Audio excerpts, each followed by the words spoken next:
मैं दिव्य दीपक त्रिपाठी फिर से आपका सरस्वती ग्रुप ऑफ कॉलेजेस के इस डिजिटल प्लेटफॉर्म पर आपका स्वागत है। दोस्तों, हम लोग डीएलएड चतुर्थ सेमेस्टर के अंतर्गत सामाजिक अध्ययन विषय में हम लोग अध्ययन कर रहे थे, राष्ट्रीय आंदोलन के बारे में पढ़े थे। उसी के अंतर्गत आज हम लोग जो पढ़ेंगे वो पढ़ेंगे आपका खिलाफत आंदोलन के बारे में पढ़ेंगे।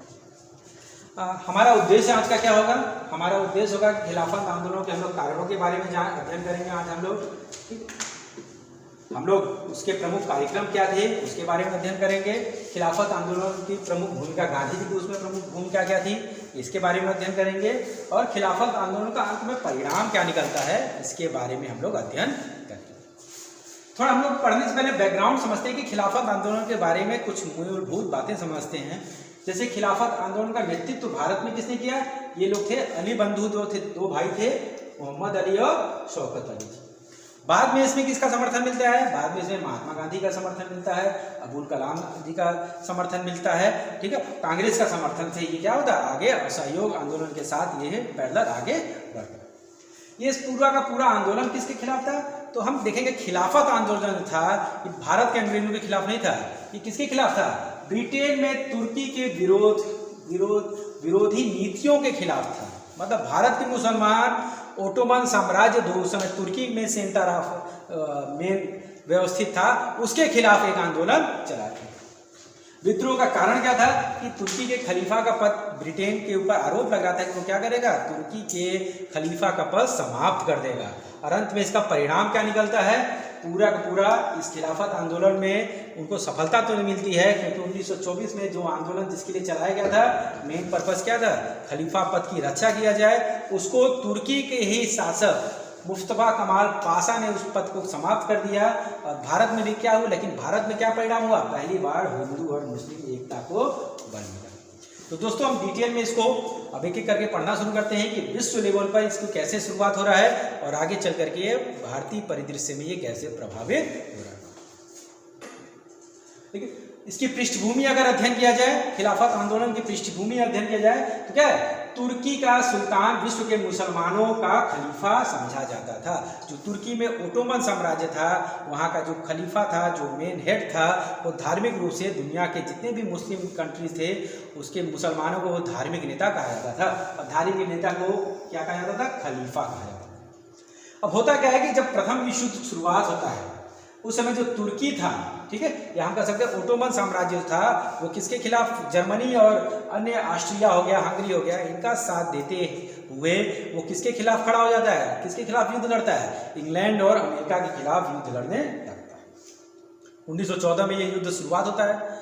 आखिरी तक आते आते 1918 तक आते आते भारतीय मुसलमानों को ये लगने लगता है कि तुर्की क्या होगा, इस युद्ध में हार जाएगा और जो इंग्लैंड होगा वो क्या करेगा, तुर्की का आगे चल करके दो टुकड़ों में बांट देगा।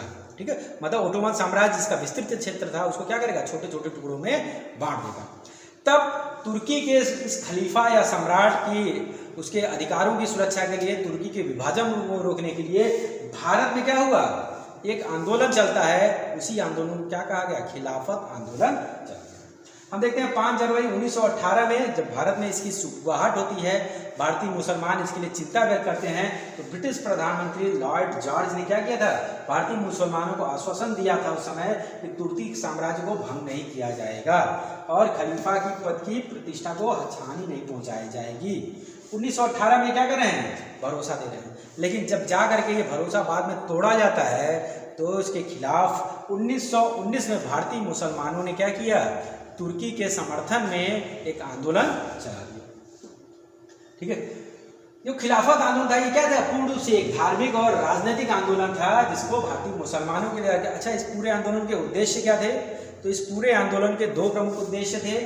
तुर्की के खलीफा का समर्थन करना और जो भी वहाँ पर क्षेत्र हैं, ठीक है, जो धार्मिक क्षेत्र हैं उनको ये लगाएगा कि इंग्लैंड उस पर अपने सैनिक बना लेगा, छावनी बना लेगा, तो जो भी मुसलमानों के पवित्र स्थान थे उसका नियंत्रण किसको सौंपना? मुस्लिमों को ही सौंपना, गैर मुसलमानों को उसका नियंत्रण नहीं सौंपा जाए। तो इस तरह ये धार्मिक रूप से इस आंदोलन की शुरुआत होती है। आंदोलन की प्रारंभिक गतिविधियों के बारे में अगर अध्ययन करें, शुरुआत में विश्व स्तर पर किस तरह गतिविधियां शुरुआत होती है, तो जो खलीफा आंदोलन की जब शुरुआत होती है तो भारतीय मुसलमान क्या करते हैं? 2 तरीके शुरुआत में अपनाते हैं। ये क्या करते हैं? अपने शिष्टमंडल भेजते हैं। कहाँ भेजते हैं? यूके मतलब यूनाइटेड किंगडम, इंग्लैंड में भेजते हैं और कहाँ भेजते हैं, अन्य यूरोपीय देशों में भेजते हैं और उनसे कहते हैं कि आप लोग युद्ध के बाद खलीफा जो हमारा धार्मिक नेता है उसके पद की आप क्या कीजिएगा, संरक्षण प्रोवाइड कीजिएगा। और दूसरा क्या कहते हैं, ये दवाइयों के द्वारा, डॉक्टरों के द्वारा तुर्की को सहायता करते हैं कि ताकि वो युद्ध हारे ना, लेकिन परिणाम कुछ और निकलता है, तुर्की हार जाता है। और जाहिर सी बात है जीते हुए लोग हारे हुए लोगों पर क्या करते हैं, जबरदस्ती संधि थोप देते हैं, जैसे हमने पढ़ा वर्साई की संधि, ठीक है, जो जर्मनी के ऊपर थोपा गया था, ठीक है। तो 1920 में मित्र राष्ट्रों की सेना ने क्या किया, तुर्की के साथ एक संधि किया जिसको कहते हैं सोवियत की संधि, और इस संधि के द्वारा तुर्की के ऊपर अनेक प्रतिबंध लगाए गए, ठीक है। वहाँ पर जो ओटोमन साम्राज्य था उसको, जो शासक थे उनको वहाँ से पदच्युत करने की कार्रवाई करने की सुनिश्चित किया गया। अब क्या हो गया, जब वहाँ के तुर्की के खलीफा ने या सम्राट ने हर एक मुस्लिम देशों में अपने प्रतिनिधि भेज करके अपनी सहायता की मांग करना शुरू कर दिया। अब भारतीय मुसलमानों ने क्या किया, उसका समर्थन किया और यहाँ पर खुद को गिरफ्तार करना, ठीक है, अंग्रेजों के साम्राज्य आंदोलन प्रस्तुत करना, इस तरह की शुरुआत ये लोग कर देते हैं। अब भारत में विरोध प्रदर्शन हम लोग देखते हैं क्या होता है, दो मुसलमान भाइयों का हम लोग नाम लिए हैं, अली ब्रदर्स, जिनको इंग्लिश में कहता है कौन से, मोहम्मद अली और शौकत अली। इन्होंने इस आंदोलन की भारत में शुरुआत करने की शुरुआत कर दी, ठीक है। उन्होंने सारे मुस्लिमों को संगठित किया और उनको आह्वान किया कि आप लोग क्या कीजिए, धर्म के नाम पर इस नीति के अंग्रेजों को भारत में विरोध करना शुरू कीजिए ताकि इंग्लैंड पर प्रेशर बढ़ सके, ठीक है। जुलाई 1919 में क्या किया गया, ऑल इंडिया खिलाफत कमेटी का गठन किया गया बम्बई में, ठीक है। और 24 नवंबर 1919 में दिल्ली में अखिल भारतीय खिलाफत कमेटी का सम्मेलन हुआ। ये स्टार्ट था 23 नवंबर को। 24 नवंबर को जब ये बढ़ता है आगे तो महात्मा गांधी और जवाहरलाल नेहरू जी यहाँ पहुँचते हैं। महात्मा गांधी को इसमें अध्यक्ष चुन लिया जाता है और इसमें 3 प्रमुख बातें डिसाइड किया गया। कौन कौन सा बातें डिसाइड किया गया, सरकार के विजय उत्सव में कोई भागीदार नहीं करेगा। एक्चुअल में प्रथम विश्व युद्ध अब इंग्लैंड जीत चुका था तो वो हर जगह जश्न मना रहा था कि हमने युद्ध को जीत लिया है, उसके लिए लोग विजय उत्सव मनाते थे। ये डिसाइड किया गया कि इस विजय उत्सव का क्या किया जाएगा, विरोध किया जाएगा। दूसरा, ब्रिटिश सामानों का बहिष्कार किया जाएगा, स्वदेशी आंदोलन की तरह जो हुआ था, ठीक है, क्योंकि पुराना तरीका था। तीसरा, सरकार के साथ असहयोग किया जाएगा। गांधी जी चुन लिए जाते हैं, गांधी जी से कहा जाता है भाई आप इसकी आगे की रणनीति बनाइए। इसके बाद दूसरा खिलाफत सम्मेलन कहाँ होता है, अमृतसर 1920 में होता है, जिसमें क्या होता है, ये जो मोहम्मद अली और शौकत अली जो लोग शुरुआत में जेल में बंद हो गए थे, ये लोग रिहा करके वापस आते हैं। इनके तत्वाधान में क्या होता है, बैठक होता है अमृतसर में और यहाँ पर ये डिसाइड किया जाता है कि हम लोग विदेशों में क्या करेंगे, प्रतिनिधि भेजना शुरुआत करेंगे। तो खुद इन दोनों लोग के नेतृत्व में शिष्टमंडल जाता है, ठीक है, अलग अलग देशों में। जैसे क्या हुआ कि यूरोप में कौन गए, मौलाना MM जौहर गए, ठीक है। MA अंसारी कहाँ गए, भारत के वायसराय के पास गए। पता चला वायसराय उस समय लंदन में थे, किसी काम से गए थे, तो ये लोग यहाँ से कहाँ पहुँच जाते हैं, लंदन पहुँच जाते हैं, अपनी बातों को रखते हैं। लेकिन इन सब चीज़ों का कोई असर नहीं पड़ता है। और अंत में जब महात्मा गांधी के साथ मिलकर के ये निर्णय लिया जाता है कि 20 मई 1920 को खिलाफत समिति ने क्या किया, गांधी जी के असहयोग आंदोलन को स्वीकार कर लिया और कहा कि गांधी जी अब जो आप तरीका अपनाएंगे उसी तरीके से हम लोग क्या करेंगे, विरोध प्रदर्शन करने की शुरुआत करेंगे। अब उसी समय सितंबर 1920 में अब गांधी जी का सहयोग हो गया था, लेकिन आंदोलन शुरुआत करने के लिए कांग्रेस को क्या चाहिए, कांग्रेस को भी अगर समर्थन करती है तो उसको अपना एक अधिवेशन बुलाना पड़ेगा, ठीक है। तो एक विशेष अधिवेशन बुलाया गया, क्योंकि कांग्रेस का जो अधिवेशन होता था हमने पढ़ लिया कि दिसंबर में होता था, उस वर्ष के आखिरी में।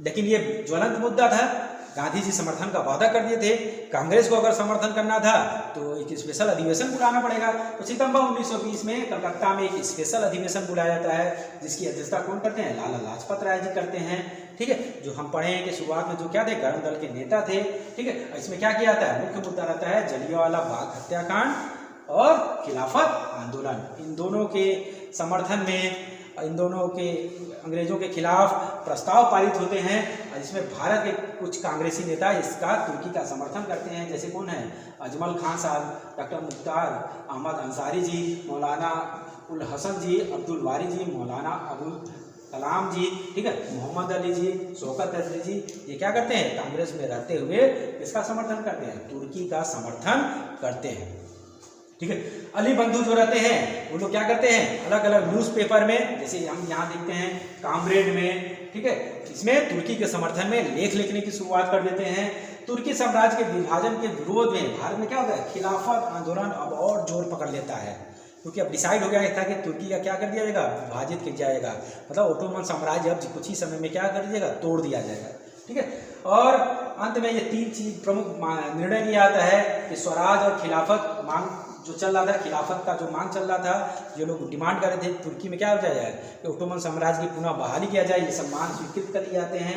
विदेशी सामानों के बहिष्कार की शुरुआत किया जाता है, ठीक है, और विधान परिषदों का बहिष्कार की शुरुआत किया जाता है। तो इस तरह के सविनय असहयोग और सविनय अवज्ञा आंदोलन यहाँ से कहा जाता है क्या होगा, इस क्रमबद्ध तरीके से हम लोग अब इसकी शुरुआत करेंगे।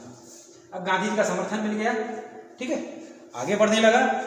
अब खिलाफत आंदोलन का एक सम्मेलन होता है कराची में जुलाई 1921 में। इसमें क्या होता है, इसमें क्या होता है, तुर्की साम्राज्य के प्रति वफादारी व्यक्त किया जाता है। और उसी समय तुर्की में एक चीज और घटनाक्रम होता है, इसको लाने के पीछे, इसके करने के पीछे एक मेन मोटिव होता है, तुर्की में घटनाक्रम घटित होता है और वहां पर एक नया नेता का प्रादुर्भाव होता है, ठीक है, जो सुल्तान के खलीफा के समकक्ष आना शुरू होता है। वो कौन था, मुस्तफा कमाल पाशा। और ये निर्णय लिया जाता है कि भाई मुस्तफा कमाल पाशा का हम लोग समर्थन करेंगे, हो सकता है ये क्या करे, तुर्की का एकीकरण करे और पुनः ये क्या करे, तुर्की के जो खलीफा थे उसके पद को क्या करे, सृजित करे, आगे बढ़ाए। ठीक है। अब धीरे धीरे आगे चल करके लेकिन होता है उल्टा, और ये खिलाफत आंदोलन धीरे धीरे समाप्ति की ओर बढ़ता है। कारण क्या रहता है, भारत में कैसे समाप्त होता है, 1922 तक कैसे कमजोर होता है। उसी समय मोपला विद्रोह हो जाता है। मोपला केरल में एक जगह है, मालाबार तट और कापियो तट के पास, ठीक है, भारत के मैप में देखेंगे इस तरह, तो ये जो तट कहलाता है, ये कहलाता है मालाबार तट। वहां पर क्या होता है, मोहम्मद बिन कासिम कहा, जिसको माना जाता है कि ये पहला क्या था, मुस्लिम आक्रमणकारी था। इससे पहले भी यहाँ पर कुछ अरब मुस्लिम रहते थे, उनको क्या कहा था, मोपला कहा जाता था। अब ये नॉर्मल किसान थे, ठीक है, उनके ऊपर शासन कौन करता था, हिंदू जमींदार शासन करते थे। और क्रूरता से खफा होकर के ये मोपला में क्या करते हैं, अगस्त 1921 में वहाँ के मुस्लिम क्या करते हैं, हिंदुओं के खिलाफ एक आंदोलन की शुरुआत कर देते हैं। कई जमींदारों की हत्या कर दी जाती है, उनके परिवार की हत्या कर दी जाती है, और धीरे धीरे ये पूरा आंदोलन हिंदू मुस्लिम का आंदोलन हो जाता है। आगे ब्रिटिश सरकार इसको रोकने की कोशिश करती है, तो क्या होता है, बाद में ये झड़प क्या हो जाता है, पुलिस और हिंदू बनाम क्या होता है, मोपला के बीच शुरुआत हो जाता है। और यहाँ से इसका देखा देखी, इसकी प्रतिक्रिया में भारत में अनेक जगह हिंदू और मुसलमानों में क्या होता है, जैसे अहमदाबाद में हो गया, आगे चल करके बम्बई में हो गया, अलग अलग जगहों पर क्या होता है, हिंदू और मुसलमानों के बीच दंगा भड़कना शुरुआत होता है। और अंत में जा करके जो हिंदू मुस्लिम एकता के फलस्वरूप पूरा का पूरा खिलाफत आंदोलन चल रहा था, जिसको हिंदुओं का भी समर्थन प्राप्त था, ये धीरे धीरे क्या होता है, कमजोर होना शुरू होता है। और उसी समय क्या होता है, 1922 में चोरी चोरा की घटना हो जाती है, जिससे गुस्सा करके महात्मा गांधी क्या करते हैं, असहयोग आंदोलन वापस ले लेते हैं। जब असहयोग आंदोलन वापस हो जाता है तो खिलाफत आंदोलन खुद अकेला हो जाता है, और धीरे धीरे भारत में ये क्या होता है, कमजोर हो जाता है। विश्व स्तर पर देखते हैं क्या हो रहा है। अच्छा, ये प्रमुख डेट हैं, इनको हम देखते हैं क्या होता है, ठीक है। इसको देखने से पहले थोड़ा सा इसको देखिए जाए, विश्व स्तर पर क्या हो रहा है, ठीक है। तुर्की में क्या हो रहा है, तुर्की में क्या हो गया, 1922 में एक नया शासक वहां पर आता है, मुस्तफा कमाल पाशा, ठीक है। इसने क्या किया, खलीफा को पदच्युत कर दिया और खुद पद पर आसीन हो गया। और इसका समर्थन क्या किया, वहां की ग्रैंड नेशनल असेंबली द्वारा इसको क्या बनाया गया, राज्य का प्रमुख बनाया गया। अब ये डिसाइड करता है कि एक ही राज्य में दो दो शासक नहीं हो सकते, या तो मैं शासक हूं या तो खलीफा शासक रहेगा। और ये क्या करता है, 1924 तक आते आते इस खलीफा के पद को ओटोमन साम्राज्य को पूरी तरह से क्या कर देता है, खत्म कर देता है।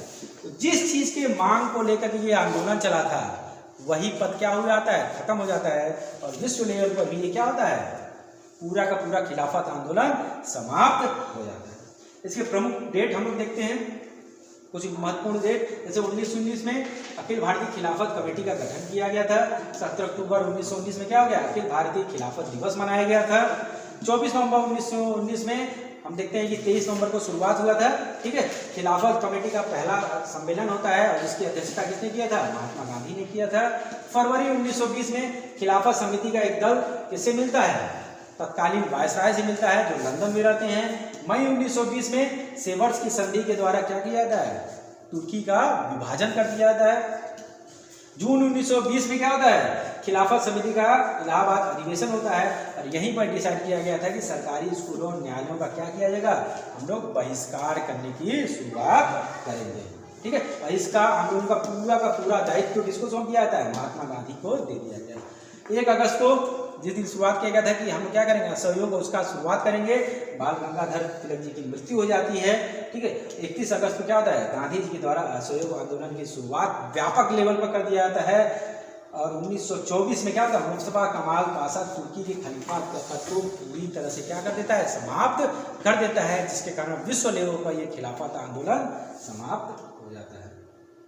ठीक, परिणाम क्या निकला कि इस खिलाफत आंदोलन का, ठीक है, पहली बार मुसलमानों ने क्या किया, राष्ट्रीय आंदोलन में हिंदुओं के साथ मिलकर के प्रतिभाग करना शुरू किया और यहाँ से हिंदू और मुस्लिम एकता को बल मिला। लेकिन एक नुकसान भी होता है, क्या होता है, भोपला विद्रोह हम देख रहे हैं। ठीक है, बाद में क्या होता है, जब असहयोग आंदोलन बंद कर दिया जाता है तो भारतीय मुसलमानों में ये मैसेज आ रहा जाता है कि हिंदुओं ने उनको बीच, खिलाफत आंदोलन जब चरम पर था, हिंदुओं ने उनको क्या किया, बीच में क्या किया, धोखा दे दिया। इस तरह सांप्रदायिकता को भी क्या मिल रहा है, आगे चल करके बल मिलना। इस प्रकार ये पूरा का पूरा खिलाफत आंदोलन भारत में शुरुआत किया जाता है और अंत में आके 1924 तक ये पूरी तरह से समाप्त हो जाता है। अगले क्लास में हम लोग असहयोग आंदोलन के बारे में पढ़ेंगे। कुछ महत्वपूर्ण क्वेश्चन आप लोग कमेंट बॉक्स में दीजिएगा। भारत खिलाफत आंदोलन क्या था, खिलाफत आंदोलन की शुरुआत भारत में किसने की थी, गांधी जी ने खिलाफत आंदोलन को क्यों समर्थन दिया और खिलाफत आंदोलन के क्या परिणाम हुए। इसी के साथ आज का क्लास समाप्त करते हैं। धन्यवाद।